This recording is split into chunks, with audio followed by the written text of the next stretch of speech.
ஒரு சில பேர்கிட்ட பழகும்போது என்னடா இவ்வளோ திறமையாக இருக்கா, ஆனால் எந்த முன்னேற்றம் இல்லாமல் இருக்கானே அப்படிங்கிற மாதிரி நான் ஃபீல் பண்ணியிருக்கேன். என்னையே நிறைய பேரோட கம்பேர் பண்ணியிருக்கேன். ஏன்னா நம்மளும் எவ்வளோதோ முயற்சி பண்ணுறோம், ஆனால் நம்ம ஒரு குறிப்பிட்ட லெவலுக்கு மேலே போகவே முடியலை. ஆனால் ஒரு சில பேரோட வளர்ச்சி கண்ணாப்டான்னு போயிட்டுருக்கு. அதெல்லாம் பார்க்கும்போது ஒரு சில டைம் பொறாமையாக கூட இருக்கும். மனசே ரொம்ப டிப்ரெஷன்லாம் ஆகிருக்கேன். அதுக்கப்புறம் அப்படி செட் ஆகிடுச்சு.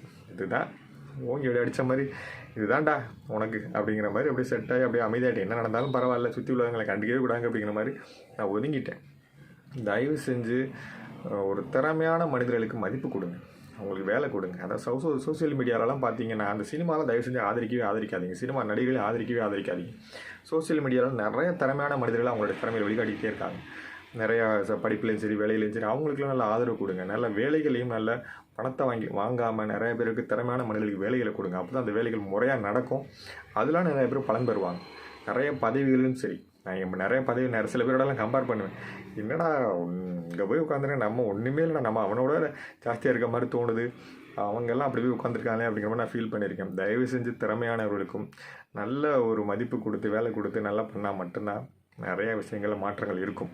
சும்மா நம்ம பணத்தை வாங்கிட்டு இலவசங்களை வாங்கிட்டு நம்ம பண்ணிக்கிட்டே இருந்தோம் அப்படின்னா எந்த காலத்துலையும் நம்மகிட்ட முன்னேற்றங்களே இருக்காது. இப்படியே தான் இருக்கும்.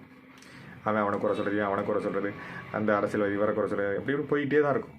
தயவு செஞ்சு இந்த போதை கலாச்சாரம், இந்த மாதிரி சினிமா கலாச்சாரம், இந்த சோசியல் மீடியாவில் கலாச்சாரத்தில் கேடுகட்ட சில விஷயங்கள், இந்த கித்துன்னு பண்ணுற விஷயங்கள், ஆபாச விஷயங்களை ஒழிச்சு கட்டிவிட்டு திறமையானவர்களுக்கு மதிப்பு கொடுக்க ட்ரை பண்ணுங்கள். அவங்கள முன்னேற ட்ரை பண்ணுங்கள்.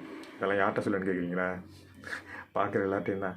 வேறு வழி என்ன பண்ணுறது, மனசில் உள்ளதை கொட்ட தோணுது, வேறு ஒன்றும் இல்லை.